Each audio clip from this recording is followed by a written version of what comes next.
लाहौर सूबा पंजाब में लाहौर के नवाही इलाका चूनिया में एक फैक्ट्री वर्कर को फोन पर मुआशका इंतहाई महंगा पड़ गया।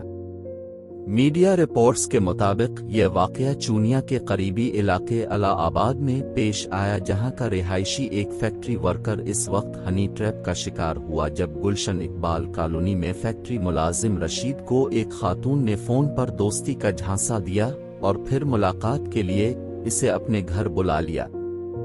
पुलिस ने वाकये की तफसील में बताया कि जब रशीद इस खातून के घर पहुंचा तो वहां पहले से मौजूद खातून और उसके साथी मुल्जिमान ने पहले तो उसे तशद्दुद का निशाना बनाया, इसके बाद फैक्ट्री वर्कर को बरहना किया और उसकी वीडियो बना ली, जिसके बाद मुल्जिमान की जानिब से रशीद को ब्लैकमेल करने का सिलसिला शुरू हुआ, जिसके जर्राई वो इससे 1.5 लाख रुपए हथियाने में कामयाब हो गए। मालूम हुआ है कि पुलिस ने मुतासरा शख्स रशीद की मदद में 8 नामजद और 3 नामालूम मुल्जिमान के खिलाफ मुकदमा दर्ज करके 3 मुल्जिमान को गिरफ्तार कर लिया।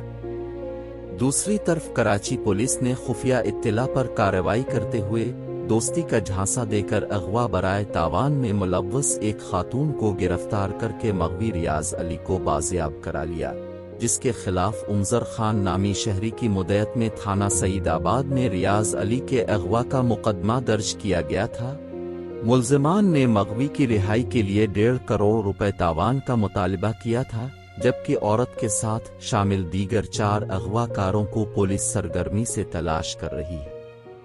मुल्जिमा ने इब्तिदाई तफ्तीश में दोस्ती का झांसा देकर रियाज अली को बुलाने और बाद अज़ां अगवा की वारदात अंजाम देने का एतराफ़ किया। मुल्जिमा ने मज़ीद इंकिशाफ किया कि वो मोबाइल फ़ोन पर दोस्ती का झांसा देने के बाद मुख्तलिफ किराए की जगहों पर लोगों को बिलवती थी, जहां मकान में पहले से ही मौजूद गिरोह के दीगर साथियों की मदद से अगवा की वारदात अंजाम देती थी।